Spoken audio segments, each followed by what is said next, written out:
Masih dari BUMN, maksud kami PT PLN Persero resmi menetapkan Darmawan Prasojo sebagai Direktur Utama yang baru menggantikan Zulkifli Zaini.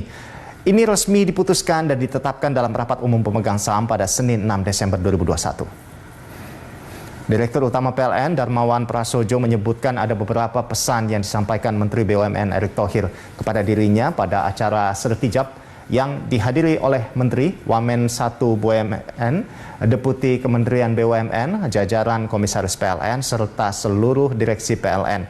Erick meminta PLN untuk mengatasi kondisi oversupply yang sedang dialami saat ini dan meminta PLN untuk melakukan transisi menuju energi terbarukan.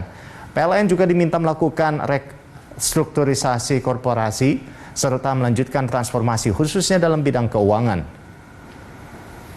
Dalam kurun waktu 2 tahun, PLN telah memperbaiki kinerja keuangan dan berhasil membukukan pendapatan usaha 345,4 triliun serta laba bersih 5,99 triliun pada 2020. PLN juga berhasil menurunkan utang menjadi 452,4 triliun.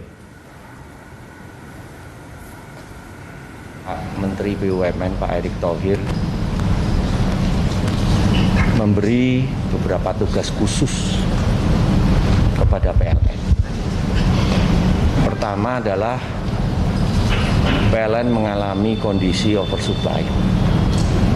Nah, untuk itu kondisi ini harus segera diselesaikan dengan baik. Kemudian juga saat ini ada program namanya Karbon Netral 2060, yaitu transisi ke energi baru terbarukan. Untuk itu perlu adanya persiapan dalam diri PLN agar program ini berjalan dengan baik. Pemirsa, Menteri BUMN Erick Thohir mengapresiasi kinerja PLN selama 2 tahun terakhir. Kedepannya Menteri BUMN menyampaikan PLN harus bisa melakukan transformasi melalui rencana usaha penyediaan tenaga listrik. Direktur Utama PLN Darmawan Prasojo menyampaikan apresiasi yang disampaikan Menteri BUMN mengenai bidang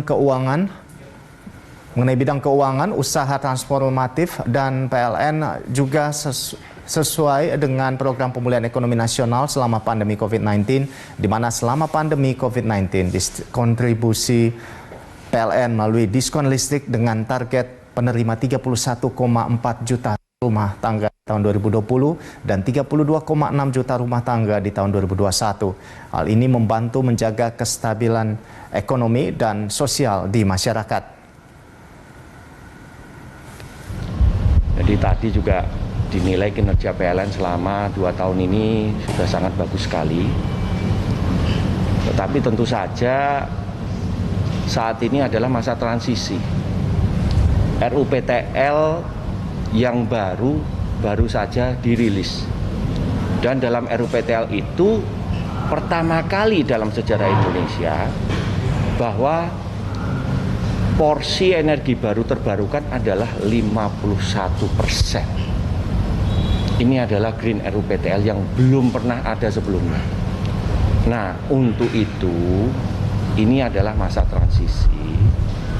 Ada tugas khusus dari Pak Erick bahwa masa transisi ini harus berjalan dengan smooth.